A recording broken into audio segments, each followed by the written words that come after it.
உன் மூட்டைய வாழ்க்கை என்கிற அந்த பாரத்தை எடுத்து இறைவன்ற வண்டியில வச்சுட்டு உன் தலையில முக்கி சுமக்காதே. உன் மன இஷ்டத்துக்கு எதுவும் நடக்காது. திருவருள் சித்தம் என்ன யோசிச்சிருக்கோ அதுதான் நடக்கும். நீ என்ன அழுது புரண்டு என்ன பண்ணாலும் இதான் நடக்கும். இறைவன் கையில ஒப்படைச்சிரு.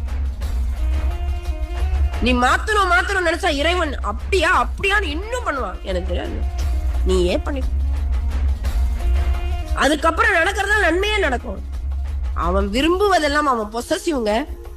என்ன புடி, நான் பாத்துக்கிறேன். அம்மா அப்பாவே இருக்காங்க, நீங்களே அம்மா அப்பா இருக்கீங்க. இப்ப உங்க பையன் ரொம்ப அடம் பிடிச்சதுன்னு வச்சுக்கோங்க, கோமா தூக்கி அடிப்பீங்க. ஆனா அதுக்கப்புறம் நீ ஏதாவது நிறைய இது பண்ணுவோம். நல்ல ஒரு திறம்பட அம்மாவா இருந்தா 4 பேர் முன்னாடி அடம் பிடிக்கிறான், குடுத்துருவீங்க. மானம் போதுன்னு குடுத்துருவீங்க. நல்ல கம்பீரமான அம்மாவா என்ன பண்ணும்? இவ்வளவு அடம் பிடிச்சல்ல, நீ இவ்வளவு அடம் பிடிச்ச